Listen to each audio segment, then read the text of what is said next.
નમસ્કાર વિદ્યાર્થી મિત્રો, હવે આપણે ધોરણ 10 પ્રકરણ નંબર 1 વાસ્તવિક સંખ્યાઓ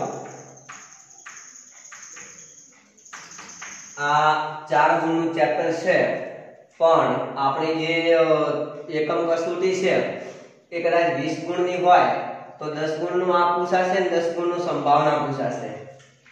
તમને ખબર જ છે કે એકમ કસોટીમાં બે ચેપ્ટર આવવાના છે, પહેલું અને છેલ્લું, અને હજુ આપણું પહેલું 50% થી 60% જેટલું ચાલ્યું છે। હજુ આપણે પહેલા ચેપ્ટરમાં ઘણું બધું ચલાવવાનું છે, એટલે તૈયારી કરજો સારી એવી, કારણ કે એકમ કસોટી પહેલા આપણે આ ચેપ્ટર પૂરું કરીશું। ચલો, છેલ્લા લેક્ચરમાં આપણે સમય સંખ્યા અને અસમય સંખ્યા વિશે ઘણું બધું ભણ્યા। સમય સંખ્યા અને અસમય સંખ્યા વિશે ભણ્યા। ધારો કે અહીંયા આગળ હું તમને ઉદાહરણ આપું, અહીંયા આગળ બધા જ ઉદાહરણ આપું। વર્ગમૂળમાં 25.4175, વર્ગમૂળમાં 25.4175,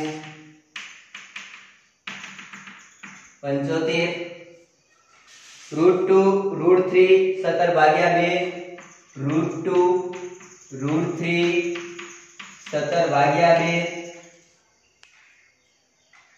4.2 શબ્દમાંશ 5/11, √5,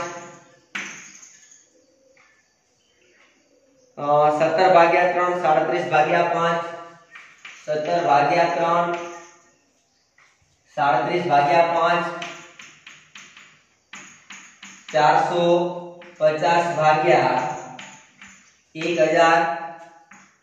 √7, 8, 84/30, 331,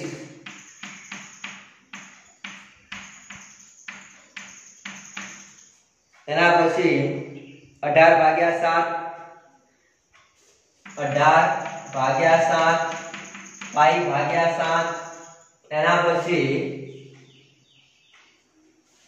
7.10 100 1000 up to 100। બસ આટલી સંખ્યાઓ લઈએ, આટલી સંખ્યાઓ લઈએ। હવે આમાંથી આપણે ચેક કરવાનું છે કે કઈ સંખ્યા સમય સંખ્યા છે અને કઈ સંખ્યા અસમય સંખ્યા છે। ચેક કરવા માટે ઘણું વિચારવાની જરૂર નથી, હું તમને 3 કોન્સેપ્ટ સમજાવું, એની મદદથી તમે બધું જ ચેક કરી શકો। સમય અને અસમયના 3 કોન્સેપ્ટ સમજાવું। નંબર 1, એક તો p ભાગ્યા q સ્વરૂપમાં હોય। p ભાગ્યા q એટલે અંશ ભાગ્યા છેદ જેવો અપૂર્ણાંક હોય, અંશ ભાગ્યા છેદ આવો અપૂર્ણાંક હોય, અને આ અંશ છે, અંશે કોનો સભ્ય હોય? z નો, એટલે કે અંશમાં પૂર્ણાંક સંખ્યાઓ હોય, અંશમાં પૂર્ણાંક સંખ્યા હોય અને છેદમાં પ્રાકૃતિક સંખ્યા હોય, તો આ સમય સંખ્યાઓ થશે। કેવી થશે? સમય। બરાબર, તમને ખબર જ હશે કે 0 એ કેવી સંખ્યા છે? સમય સંખ્યા। બીજું, વર્ગમૂળ ન નીકળતું હોય તેવી સંખ્યાઓ, તેવી સંખ્યાઓ કેવી હશે? અસમય। જે સંખ્યાઓનું વર્ગમૂળ ન નીકળતું હોય એ બધી સંખ્યાઓ કેવી હશે? અસમય। કેવી હશે? અસમય। આના સિવાય બે તમને વાત સમજાવું કે જો આવું હોય 2.0304040404 અનંત સુધી, તમે જોઈ શકો છો કે આ સંખ્યાઓ ક્યાં સુધી છે? અનંત સુધી। પણ આ સંખ્યામાં અને એક બીજી સંખ્યા લઈએ 2.11 ને પણ આપણે 2.70 700 7000 અપ ટુ અનંત સુધી. જુઓ આ બંને સંખ્યાઓના દશાંશ ચિહ્ન પછી અનંત સંખ્યાઓ આવેલી છે, પણ બંનેમાં વિશેષતા શું છે કે બંનેમાં આવી વિશેષતા છે. જુઓ અહીં આગળ જુઓ 03 પછી 04 04 04 04 અનંત સુધી એના એ જ આવે છે. કોણ? 04 04 04 04. તો અહીં આગળ શું જોવા મળ્યું કે 2.03 પછી 04 અનંત સુધી આવે છે, તો આનો 12 થઈ જાય. કોનો 12 થાય? 04 નો. તો આવું પુનરાવર્તન થતું હોય, યાદ રાખજો, પોઈન્ટ પછી સંખ્યાઓનું પુનરાવર્તન થતું હોય તો એ સંખ્યાઓ સમય સંખ્યાઓ. કેવી સંખ્યાઓ? સમય. તો આવી પ્રકારની સંખ્યાઓ હોય એ સમય થાય. કેવી થાય? સમય. પણ અહીં આગળ જુઓ 70 700 7000 બરાબર 70000 7 લાખ 70 લાખ 7 કરોડ આવી રીતે સંખ્યાઓનું કોઈ નક્કી જ નહીં હોય, બદલાતી જ જાય બદલાતી જ જાય બદલાતી જ જાય, એકની એક સંખ્યાનું પુનરાવર્તન થાય નહીં. તો આવા પ્રકારની સંખ્યા અથવા તો મેં તમને લખ્યું હતું કે પાઈ બરાબર 3.14 15 આવું અનંત અલગ અલગ મૂલ્યો મળશે, તો પણ શું કહી શકાય? આવી સંખ્યાઓને અસમય સંખ્યાઓ કહેવાય. કેવી? અસમય. કે દશાંશ ચિહ્ન પછી શું આવશે એનું કઈ નક્કી જ ના હોય, સંખ્યાઓનું પુનરાવર્તન ન થતું હોય. દશાંશ ચિહ્ન પછી ભલે અનંત સંખ્યાઓ હોય પણ જો પુનરાવર્તન થતું હોય તો સમય કહેવાય, અને પુનરાવર્તન ન થતું હોય તો અસમય કહેવાય. કેવી કહેવાય? અસમય સંખ્યાઓ. ચલો તો જોઈ લઈએ કેટલી સમય છે અને કેટલી અસમય. અને આ જો વર્ગમૂળ કાઢવાથી વર્ગમૂળ નીકળતું જ ન હોય, વર્ગમૂળ નીકળતું જ ન હોય તો અસમય સંખ્યાઓ, અને p ભાગ્યા q ના સ્વરૂપમાં લખેલી હોય તો સમય સંખ્યાઓ. જ્યાં p ભાગ્યા q કે અંશ ભાગ્યા છેદ જેવું હોય, એમાં ઉપર પૂર્ણાંક હોય નીચે પ્રાકૃતિક સંખ્યા હોય, તો એ બધી સમય. ત્યાં કરીએ વર્ગમૂળમાં 25 આનું વર્ગમૂળ નીકળે ભાઈ? વર્ગમૂળ ન નીકળતું હોય તો અસમય. આનું વર્ગમૂળ નીકળે? હા. 25 નું વર્ગમૂળ કેટલું? 5. 25 નું વર્ગમૂળ કેટલું? 5. વર્ગમૂળ નીકળી ગયું. વર્ગમૂળ નીકળી ગયું તો એ સમય સંખ્યા. ન નીકળતું હોય તો અસમય સંખ્યા. નીકળી જાય તો સમય. તો આ સંખ્યા કેવી થઈ? સમય સંખ્યા. આ જુઓ 0.41 75 75 75 અનંત સુધી. તો અહીંયા આગળ શું છે? દશાંશ ચિહ્ન પછી અનંત સંખ્યાઓ છે, પણ પુનરાવર્તન થાય છે. કોનું? 75 નું. અનંત સુધી જાઓ તો 75 જ આવશે, બીજું કંઈ આવશે નહીં. તો પુનરાવર્તન થતું હોવાથી આ સંખ્યા પણ સમય સંખ્યા. બરાબર? આ સંખ્યા પણ સમય, આ પણ સમય. બરાબર? આ જુઓ વર્ગમૂળમાં 2 નું વર્ગમૂળ નીકળે? ના નીકળે. તો આ અસમય સંખ્યા. i 3 નું વર્ગમૂળ નીકળે? ન નીકળે. તો અસમય સંખ્યા. 17 ભાગ્યા 2 આ તો અંશ ભાગ્યા છેદ p ભાગ્યા q ના જેવું થયું, તો આ તો સમય કહેવાય. આ જુઓ 7 ચોગુ 28 28 ને 2 30 30 ભાગ્યા 7, તો આ પણ સમય જ થયું. આ પણ જુઓ અંશ ભાગ્યા છેદ p ભાગ્યા q, આ પણ સમય જ થયું. આ જુઓ 5 નું વર્ગમૂળ નીકળે? ન નીકળે. તો આ અસમય સંખ્યા. 17 ભાગ્યા 3 p ભાગ્યા q નું સ્વરૂપ સમય સંખ્યા. આ પણ સમય, આ પણ સમય. વર્ગમૂળમાં 8. આ જુઓ 8 નું વર્ગમૂળ નીકાળીએ. 8 નું વર્ગમૂળ શું થાય? તો 8 નું વર્ગમૂળ એટલે શું? 8 ના અવયવો પાડો. 4 દુ 8, 4 દુ 8. એમાં તમને ખબર છે કે આવું લખાય વર્ગમૂળમાં 4 ગુણ્યા વર્ગમૂળમાં 2. અલગ અલગ વર્ગમૂળ વાપરી શકાય. 4 દુ 8, તો આનું 4 નું પણ વર્ગમૂળ લખી શકાય ગુણ્યા 2 નું વર્ગમૂળ લખી શકાય. હવે 4 નું વર્ગમૂળ કેટલું? 2 ગુણ્યા 2 નું વર્ગમૂળ. 4 નું વર્ગમૂળ કેટલું 2 અને ગુણ્યા વર્ગમૂળમાં 2 તો જો 8 નું વર્ગમૂળ કાઢવાથી શું મળ્યું 2√2 પણ અહીં 2 તો બહાર નીકળી ગયા પણ આનું વર્ગમૂળ નીકળ્યું નહીં તો 8 નું સંપૂર્ણપણે વર્ગમૂળ નીકળતું નથી એટલે 8 એ શું થયું વર્ગમૂળમાં 8 એ અસમય સંખ્યા આ p ભાગ્યા q સ્વરૂપ છે સમય આનું નહીં નીકળે એટલે અસમય સમય પાઈ ભાગ્યા 7 હવે પાઈ શું છે પાઈ અસમય સંખ્યા તો અસમય સંખ્યાને કોઈ પણ સંખ્યા વડે ભાગીએ તો જવાબ શું આવે અસમય જ આવે આ જુઓ 10 100 1000 એકની એક સંખ્યાનું પુનરાવર્તન થતું નથી એટલે આ સંખ્યા પણ કેવી અસમય સંખ્યા બરાબર તો સમય અને અસમય સંખ્યા વાળો આપણો કોન્સેપ્ટ પૂરો આના સિવાય હજુ તમને એક માહિતી સમજાવી દઉં જે થોડી અગત્યની છે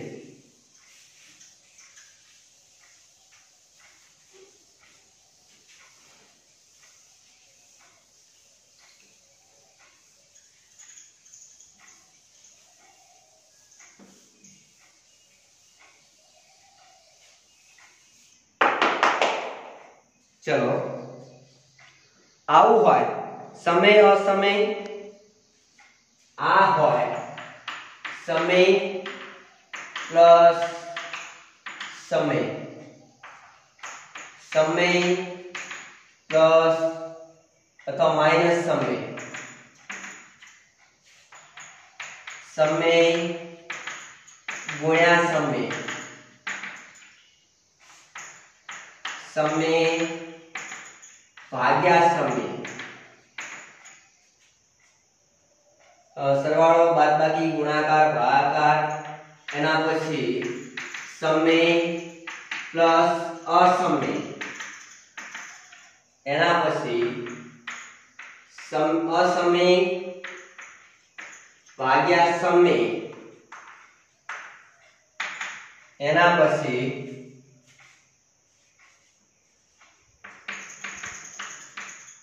સમય ગુણ્યા અસમય એના પછી સમય ઓછા અસમય એના પછી અસમય પ્લસ અસમય એના પછી અસમય માઈનસ અસમય એના પછી અસમય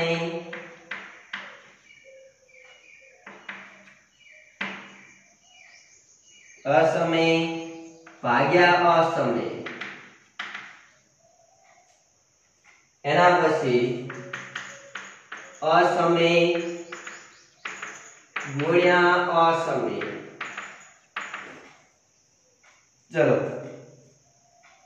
असमय प्लस असमय असमय गुण्या असमय समय प्लस समय समय गुण्या समय समय प्लस असमय ने समय गुण्या असमय અહીં આગળ મેં તમને શું સમજાવ્યું છે સરવાળા બાદબાકી કોના સરવાળા બાદબાકી ગુણાકાર ને ભાગાકાર કોના બધું આ કોની માટે વાત કરીએ છીએ તો આ એના માટે વાત કરીએ છીએ કે સમય સંખ્યાઓ અને અસમય સંખ્યાઓ એમના સરવાળા બાદબાકી અને ગુણાકાર ભાગાકાર કરવાથી જવાબ શું આવે સમય સંખ્યામાં તમે સમય સંખ્યા ઉમેરો તો જવાબ સમય સંખ્યા જ આવે શું આવે સમય સંખ્યા ધારો કે 2 એ સમય સંખ્યા છે 3 પણ સમય સંખ્યા છે તો બંનેનો સરવાળો કેટલો થાય 5 તો 5 પણ શું આવશે સમય સંખ્યા જ આવશે બરાબર સમયમાંથી સમય બાદ કરો તો બે સમય સંખ્યાઓની બાદબાકી પણ શું આવે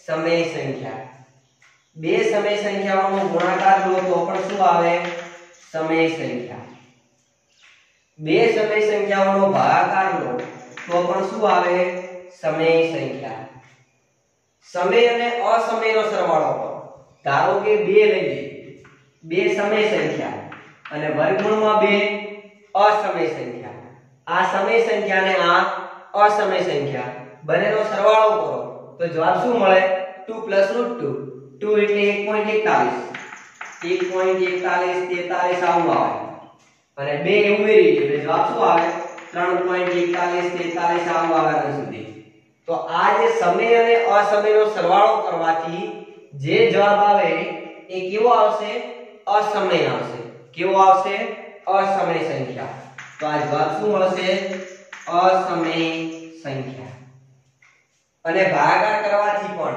અસમય સંખ્યા જ આવે શું આવે અસમય સંખ્યા સમય અને અસમયનો સરવાળો પણ અસમય થાય સમય અને અસમયનો ભાગાકાર લઈએ તો પણ શું થાય અસમય સંખ્યા જ મળે સમય અને અસમયનો ગુણાકાર કરીએ તો પણ અસમય જ મળે સમય અને અસમયનો ગુણાકાર કરીએ તો પણ સંખ્યા કેવી મળશે અસમય સંખ્યા જ મળશે સમયમાંથી અસમય સંખ્યા બાદ કરીએ તો પણ જવાબ મળશે અસમય બે અસમય સંખ્યાઓનો સરવાળો કરીએ બે અસમય સંખ્યા ધારો કે અહીંયા આગળ હું લઈ લઉં બે અસમય સંખ્યા એક તો 2 - √3 અને બીજી અસમય સંખ્યા લઉં 4 + √3 બરાબર વર્ગમૂળમાં 3 છે ને આ અસમય થઈ ગયું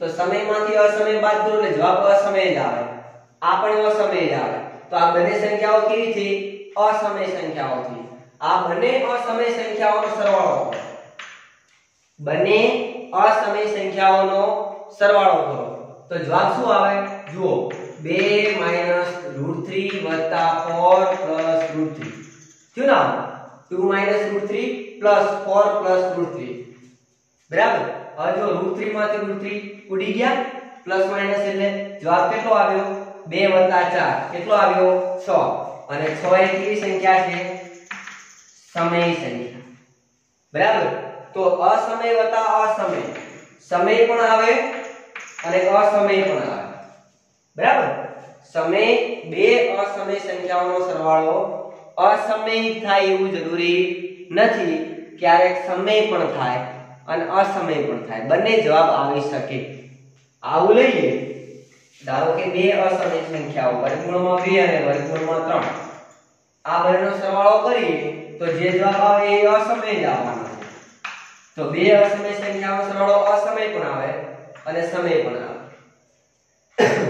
બે અસમય સંખ્યાઓની બાદબાકી કરીએ તો પણ એવું જ થાય સમય પણ આવે અને અસમય પણ આવે બે અસમય સંખ્યાઓનો ભાગાકાર કરીએ બે અસમય સંખ્યાઓનો ભાગાકાર કરીએ તો જવાબ અસમય જ આવશે શું આવશે અસમય જ આવશે પણ એકની સંખ્યા લઈએ તો સમય આવે ધારો કે વર્ગમૂળમાં 2 એનો ભાગાકાર પણ વર્ગમૂળમાં 2 સાથે કરીએ તો જવાબ 1 આવે તો આ તો સમય સંખ્યા થઈ ગઈ અને બે અસમય સંખ્યાઓનો ગુણાકાર કરીએ બે અસમય સંખ્યાઓનો ગુણાકાર કરીએ ધારો કે √2 લઈએ અને √2 તો જવાબ શું આવે વર્ગમૂળમાં 2 * 4 અને 4 નું વર્ગમૂળ 2 4 નું વર્ગમૂળ 2 બરાબર તો એ વડે શું થઈ જાય સમય સંખ્યા તો બે અસમય સંખ્યાઓનો ગુણાકાર ધારો કે બે અસમય સંખ્યા લઈએ